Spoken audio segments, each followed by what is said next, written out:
கர்த்தாவே, உமது அடியேனை உமது கிருபையின்படியே நடத்தி உமது பிரமாணங்களை எனக்கு போதியும்.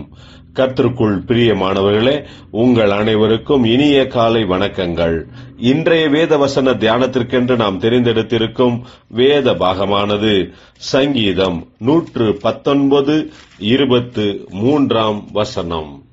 பிரபுக்களும் உட்கார்ந்து எனக்கு விரோதமாய் பேசிக்கொள்கிறார்கள், உமது அடியேனோ உமது பிரமாணங்களை தியானிக்கிறேன்.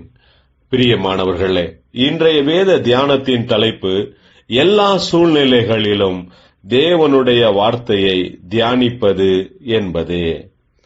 இந்த 119 சங்கீதத்தில் தாவீது ராஜா தேவனுடைய வார்த்தையின் மகத்துவம், மேன்மைகளை குறித்து பாடுகிறார்.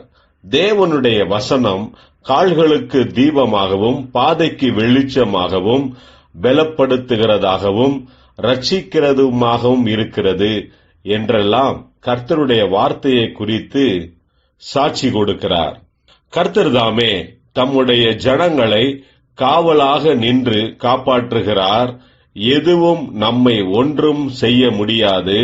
எப்போதெல்லாம் தேவனுடைய ஜனங்கள் அவர் மேல் விசுவாசம் வைத்து அவருடைய வார்த்தைகளை தியானிக்கிறார்களோ அப்போது தம்முடைய ஜனங்களை கர்த்தர் எல்லா சூழ்நிலைகளிலும் இருந்து காப்பாற்றுகிறார். ஆனபடியால் நாம் எதற்கும் எப்போதும் பயப்பட தேவையில்லை. ஜெபிப்போம். ஜீவனுள்ள தேவனே, உம்முடைய கிருபையினால் எங்களுக்கு துணையாக நின்று எங்களை காப்பாற்றும், பலப்படுத்தும், ஆசீர்வதியும். இயேசு கிறிஸ்துவின் நாமத்தில் ஜெபிக்கிறோம் நல்ல பிதாவே, ஆமேன்.